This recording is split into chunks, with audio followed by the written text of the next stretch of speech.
Hi friends, welcome to my channel. Upcoming ప్రోమోలో విశ్వనాథం గారు విజయేంద్రతోటి, మీ భార్య శకుంతలాదేవి గారు నా భార్య సుధతోటి వంశీ జయల పెళ్లి చేయటం ఇష్టం లేదని ఎందుకు చెప్పారు అని విశ్వనాథం విజయేంద్రని కోపంగా కుటుంబ సభ్యుల అందరి సమక్షంలో కోపంగా విజయేంద్రతో అంటూ ఉంటాడు. విజయేంద్ర ప్రసాద్ నచ్చజెప్పే ప్రయత్నం చేస్తున్నా కానీ వెంటనే సుధా కూడా వదినకి ఇష్టం లేకుండా జయని ఈ ఇంటికి కోడలుగా పంపించడం నాకు కూడా ఇష్టం లేదన్నయ్య అని చెప్పడంతో విజయేంద్ర ప్రసాద్ ఏమీ మాట్లాడకుండా మౌనంగా ఉండిపోతాడు.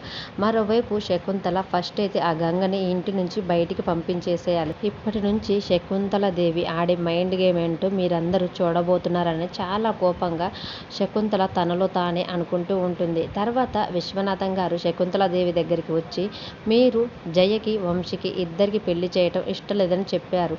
మీ అబ్బాయి పెళ్లి నిర్ణయం పూర్తిగా మీరు తీసుకునే నిర్ణయం మీదే ఆధారపడి ఉంటుందని విశ్వనాథం గారు శకుంతలాదేవితో అంటూ ఉండటంతో ఒక్కసారిగా శకుంతలాదేవి జయకి వంశీకి పెళ్లి చేయటం నాకు ఇష్టమే అని చెప్పడంతో అక్కడే ఉన్న రుద్ర, గంగ అందరూ ఒక్కసారిగా షాక్ అయ్యి పెళ్లికి శకుంతలాదేవి ఎలా ఒప్పుకుంది అన్నట్లు శకుంతలాదేవి వైపే చూస్తూ ఉంటారు.